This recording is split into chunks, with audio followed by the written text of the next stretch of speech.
오늘 은혜 받으실 하나님의 말씀은 요한복음 15장 13절에서부터 17절까지의 말씀입니다. 요한복음 15장 13절에서부터 17절까지 합독하도록 하겠습니다. 사람이 친구를 위하여 자기 목숨을 버리면 이보다 더 큰 사랑이 없나니 너희는 내가 명하는 대로 행하면 곧 나의 친구라. 이제부터는 너희를 종이라 하지 아니하리니 종은 주인이 하는 것을 알지 못함이라.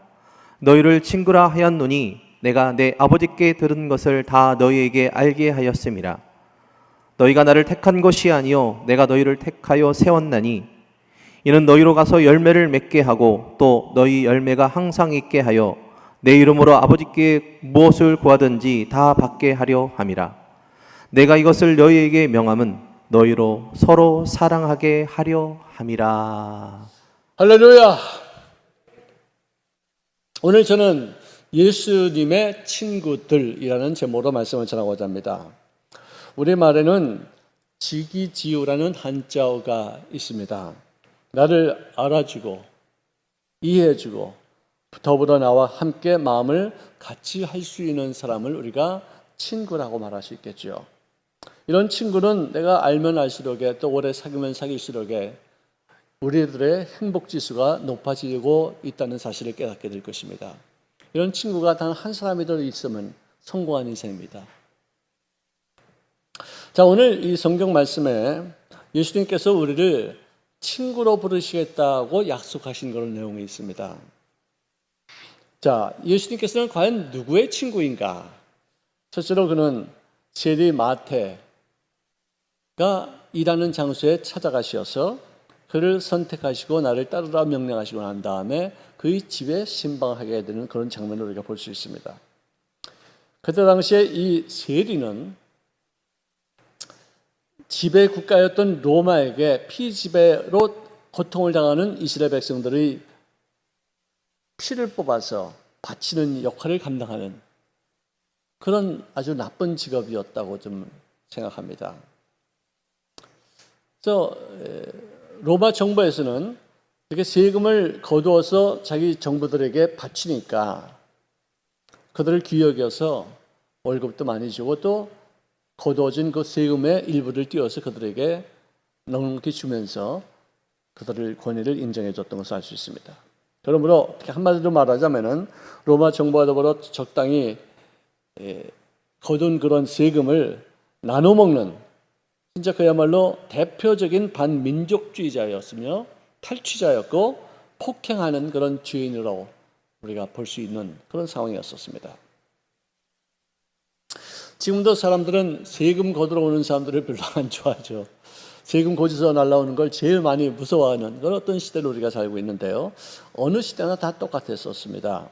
그래서 이 세리들은 그때는 요즘같이 이렇게 고지서가 날라와서 제가 직접 가서 내는 것이 아니라 직접 그 사람들이 집을 찾아와서 세금을 거둬가는, 돈으로만 거둬가는 것이 아니라 물건으로도 또 음식으로도 여러 가지 어떤 모양으로 다 거둬가는 그런 존재였었습니다. 그러니 사람들에게 환영받는 사람들은 아니었었어요.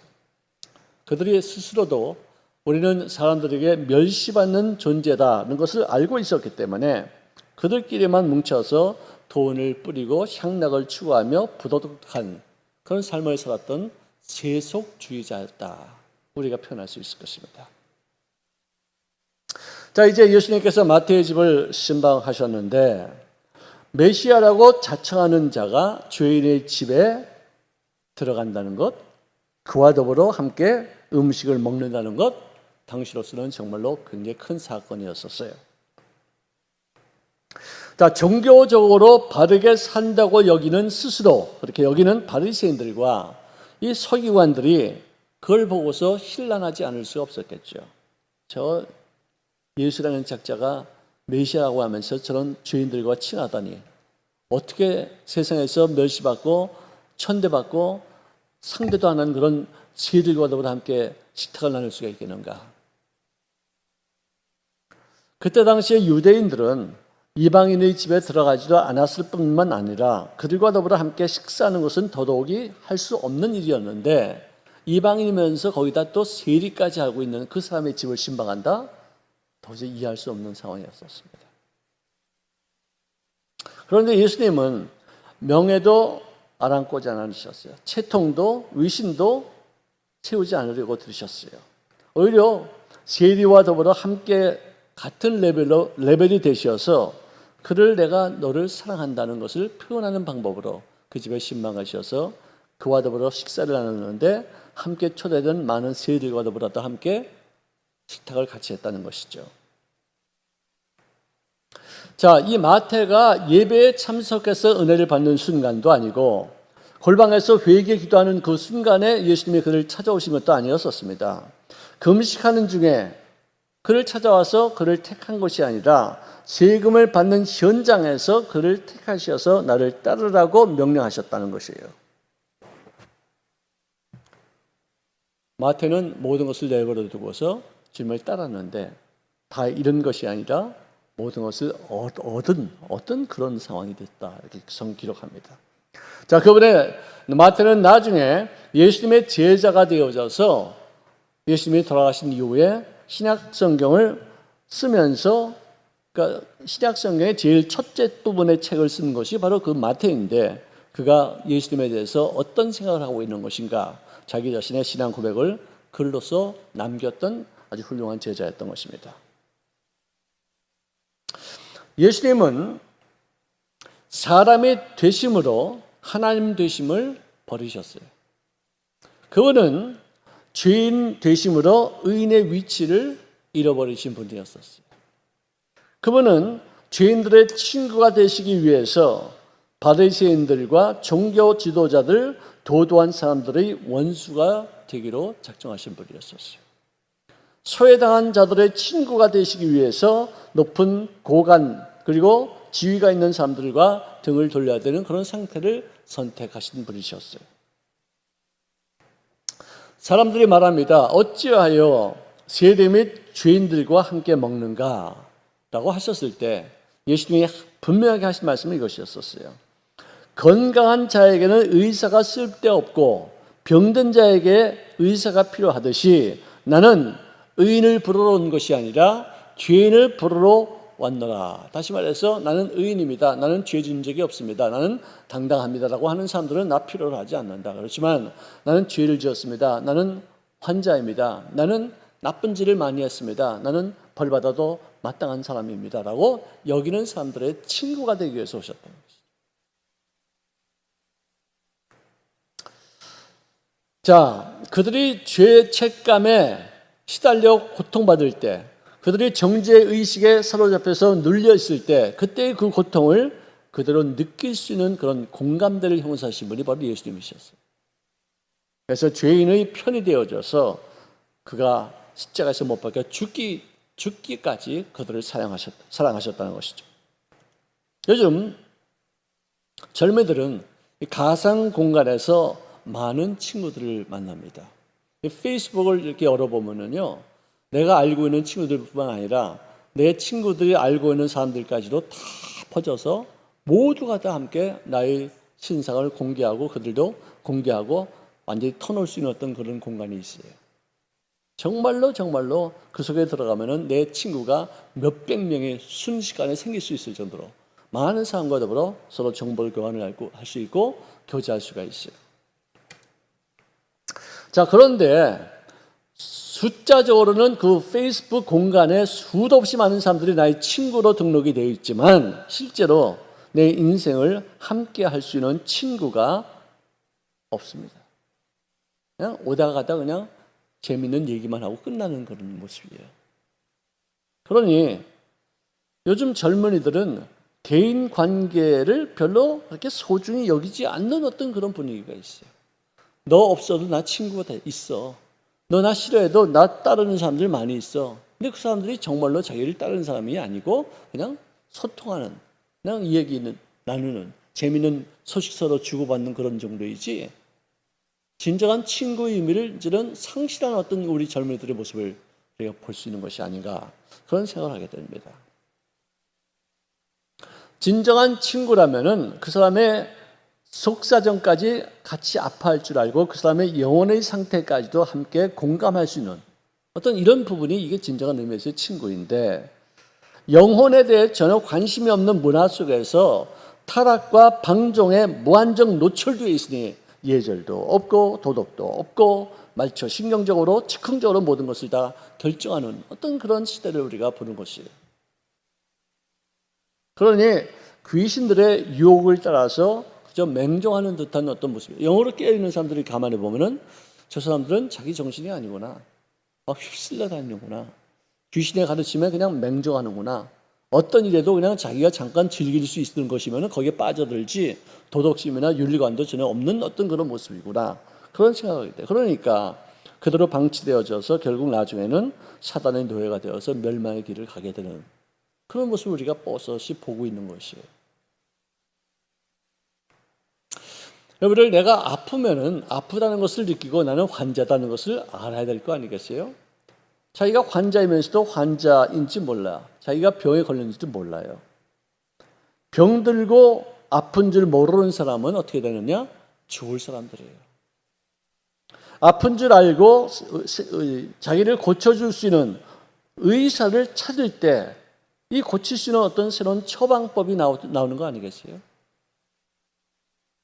세상에는 자신이 의인이라고 생각하는 죄인과 죄인이라고 생각하는 죄인만 있다고들 말해주고 있습니다. 그래서 성 어거스틴은 말하기를 하나님은 교만한 의인보다도 겸손한 죄인을 사랑하신다. 우리가 하나님을 만난 것도 내가 죄인 것을 고백한 그 순간 만나지 않았습니까? 정말 그래요.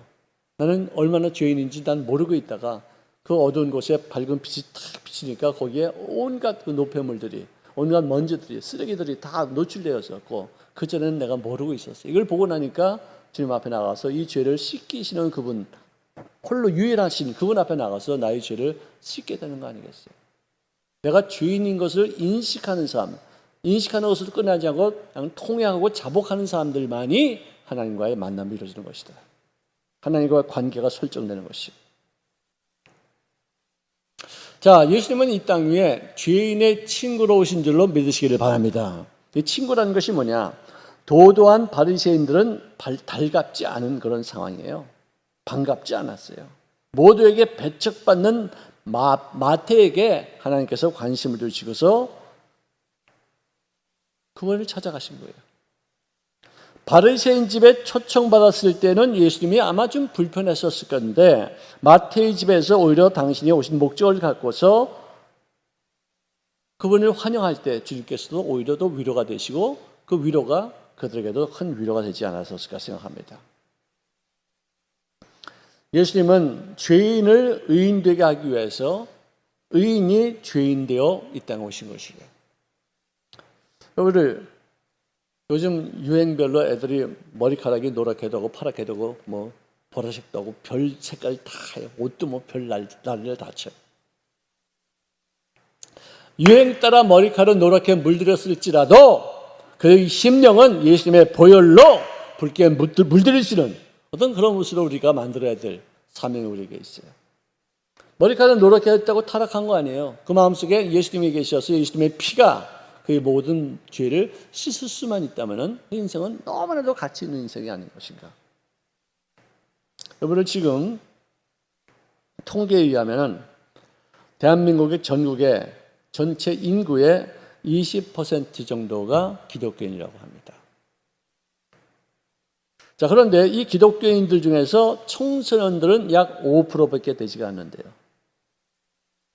이대로 지나면은 약 10년, 20년 정도만 되더라도 한국 교회의 인구 대비 크리스찬의 숫자는 5% 정도밖에 되지 않을 것이다. 이런 초라한 상황이 우리에게 대면될 것이라는 것이 쉽게 예측이 되는 상황이에요. 자, 이런 상황 속에서 세상은 늘 변하지요. 문화는 늘 달라지게 돼 있죠. 끊임없이 변화되는 어떤 그런 이 세상 속에서 우리가 예수 믿는 사람으로서 어떤 것을 가지고 승부처를 삼아야 될 것인가?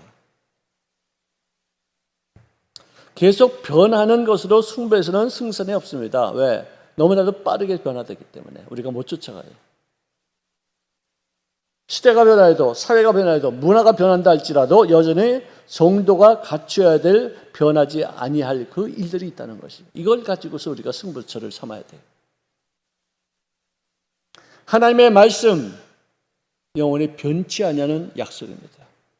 예수의 이름의 능력, 변하지 않는 하나님의 놀라운 은혜입니다. 성령님의 충만케 하심, 불변입니다.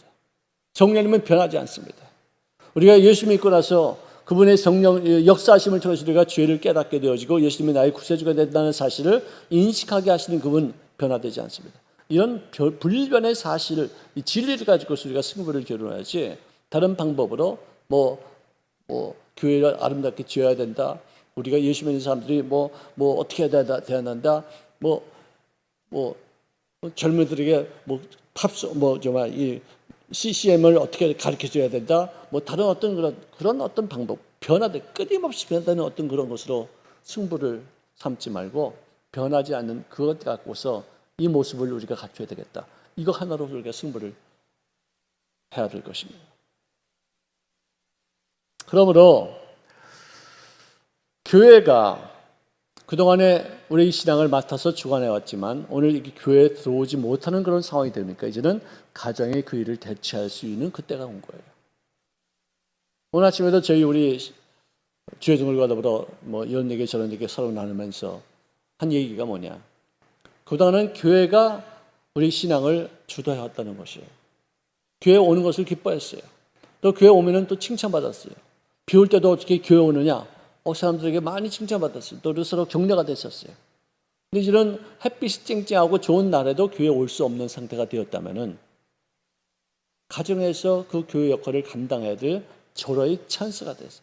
우리 교회 못 가니까 힘들다. 교회 안 가니까 갈급하다. 교회 못 가니까 우리 신앙이 떨어진다. 이렇게 생각하지 마시고 가정을 활용해서 우리의 믿음을 그동안에 소홀히 했던 유대 관계가 있는 식구들끼리 어떤 그런 믿음을 연합할 수 있는 어떤 기회로 만들어야 될 때가 되지 않았을까. 그런 생각이 드는 것이에요. 자, 이제는 가정 예배를 통해서 우리들의 기본기, 우리들의 영역을 완성하시는 기회로 활용하시는 때가 왔는데 이것을 소홀히 보내지 말자. 우리를 신앙생활에는요, 문제가 어려워서 낙심하는 것이 아니라 내가 그 문제를 감당하시는 능력이 없기 때문에, 영권이 없기 때문에, 하나님의 약속에 대한 믿음이 없기 때문에 넘어지는 것이에요. 하나님이 나를 붙잡고 계신다. 주님께서 이를 합력할 선을 이루실 것이다. 이 모든 일들은 하나의 과정이고 나를 성숙시키는 하나님의 방법이다. 어떤 이런 것을 생각하고서 우리가 끝까지 견디면은 문제가 나를 변화시키는 거예요.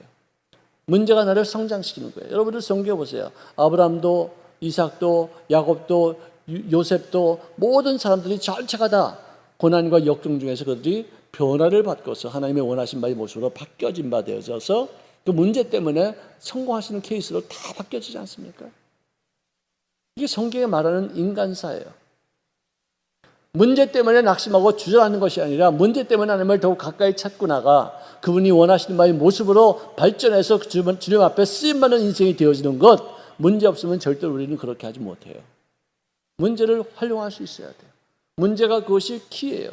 문제가 그것이 우리 모든 문제를 열 수 있는 어떤 열쇠가 될 수 있다는 것을 우리가 깨달아야 되는데 우리는 너무나도 그동안에 하나님 없이 또 하나님이 계셔도 어떤 종교적인 모습, 내 자신의 유익을 위해서 하나님을 활용한 어떤 그런 잘못된 신앙관 때문에 문제를 활용할지 모르고 문제를 통해서 내가 성숙하지 못하고 문제 해결에만 집중했다는 것이에요.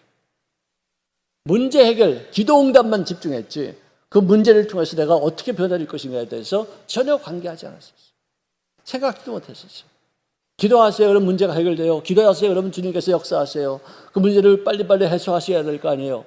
이러고만 그런 얘기만 했지 문제를 통해서 하나님을 더욱 가까이 하고 그 문제가 나를 변화시키는, 내가 기도해서 문제를 변화시키는 것이 아니라 그 문제가 하나님을 가까이 하게 만들어서 나를 새롭게 만드는 모습으로 활용하는 그런 방법을 모르고 있었다는 거죠.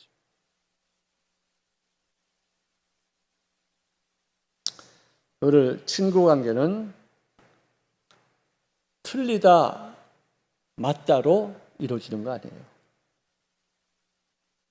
공의와 진리로 친구의 관계 이루어지지 않아요. 왜? 그렇게 되면 다 갈라지게 돼 있어요. 잘못된 것만 지적하니까. 틀린 것만 서로 간에 이야기하니까. 의리는 뭐냐? 이 사람이 잘못되어도 나의 친구다 해서 그 사람을 두드려 주는 게 의리예요. 깡패들이 그거 잘하잖아요. 네? 의리가 있다고 그러잖아요. 예수 믿는 사람들은 하나님의 뜻에 의해서 그것을 분별해야지 세상 사람들이 보기에 나쁘다, 이거는 손해다, 이거는 나에게 기쁨이 되지 않는다는 것으로 분별해서 사람들을 친구다, 친구 아니다, 이게 아니에요. 하나님의 택한 백성이다. 실수할 수도 있다. 잘못할 수도 있다. 우리는 모두가 다 죄인이다. 우리가 판단하지 말고 서로 부둥켜 앉자. 서로 덮어주자. 용서하자. 또 다시 새로운 기회를 주자. 이것이 우리들이 해야 될 일이에요.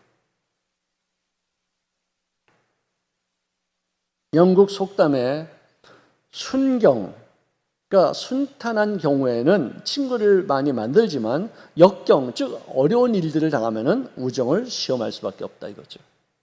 그 역경 속에서 진정한 의미에서의 친구가 되느냐 안 되느냐가 갈라진다는 거예요. 좋을 때, 순경할 때는 순경, 모든 일이 형통하게 잘 되게 이루어질 때는 다 친구가 될 수 있죠. 로마의 철학자 키케로 말하기를 고난을 만나야 진정한 친구를 알아본다는 것이에요. 역경 중에 나를 떠나지 않는 사람, 내가 어려운 일을 당할 때, 내가 실패했을 때 나를 붙잡고 있고 있는 사람들, 이 사람들이 진정한 의미에서 친구다는 거예요. 개인도 국가 간에도 실리를 추구하는 것이 오늘날 우리 세상인데 친구는 실리를 떠나는 거예요.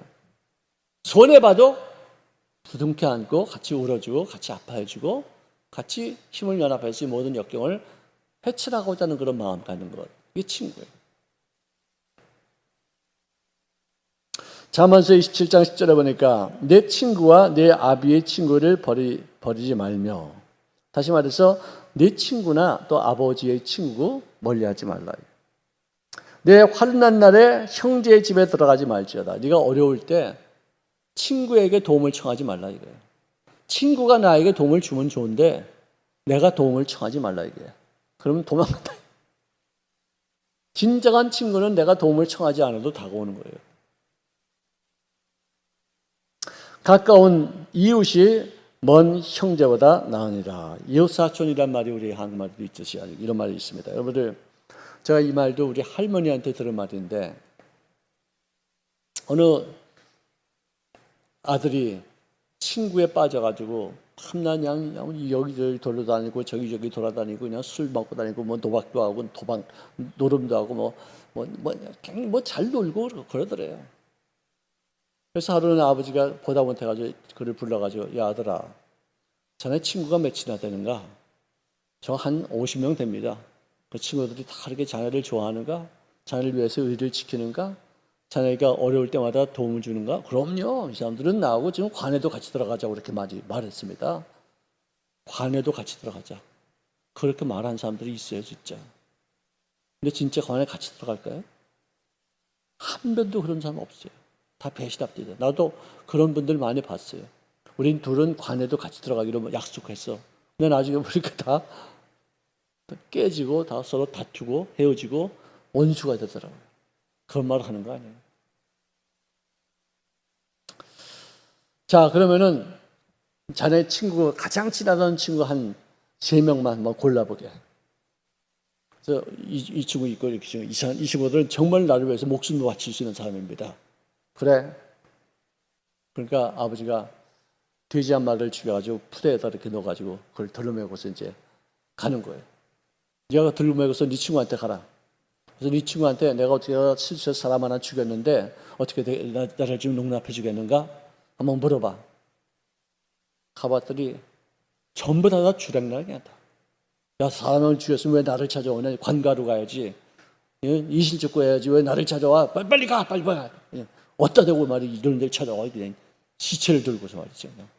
막 문전박대해도 그냥 아주 천대멸시를 하더래요. 이 친구가 아버지한테 진짜 면목이 없는 거예요. 나는 그렇게 자랑하고 그렇게 훌륭한 그런 아이 좋은 동반자가 될 줄 알았는데 이렇게 전부 다 이렇게 배신할 수 있겠는가. 그러니까 아버지가 그 돼지를 갖다가 자루에다 놓고서 어깨에다 메고서 따라와. 그 아버지 친구 집에 간 거예요. 가가지고 여보게, 우리 아들이 어떻게 실수해서 사람 하나 죽였네. 자네 좀 이 아들 좀 받아주겠는가? 그러니까 들어오게. 자기가 해도 받아주지 않을까 말까 하는데 아들이 했다는데도 자기 친구이기 때문에 그 아들을 받아주는 거예요. 또 다음 주에도 갔어요. 나는 친구가 둘밖에 없어. 너같이 50명 되지 않아. 둘밖에 없는데 그 사람한테도 한번 가보자.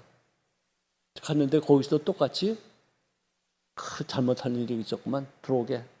아들 내가 숨겨줄게. 또 받아주더라는 거예요. 이게 친구예요. 좋을 때는 다 친구가 될 수 있지만 어려울 때 진짜로 뭐 법을 떠나서 잘잘못을 떠나서 편들해 주겠다, 보호해 주겠다, 도와주겠다는 이 사람은 친구인 거예요.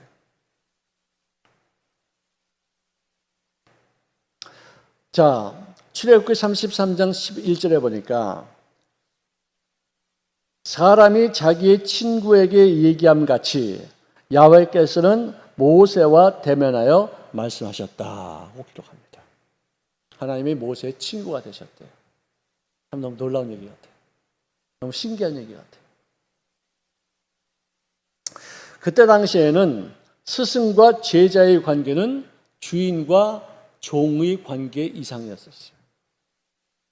유대의 문화적인 정서는 한국인과 좀 비슷한 부분이 좀 많이 있어서 스승의 그림자도 밟지 않았다는 그런 어떤, 우리말로 말하면 그런 어떤 그 분위기, 사회적인 어떤 분위기 있었어요.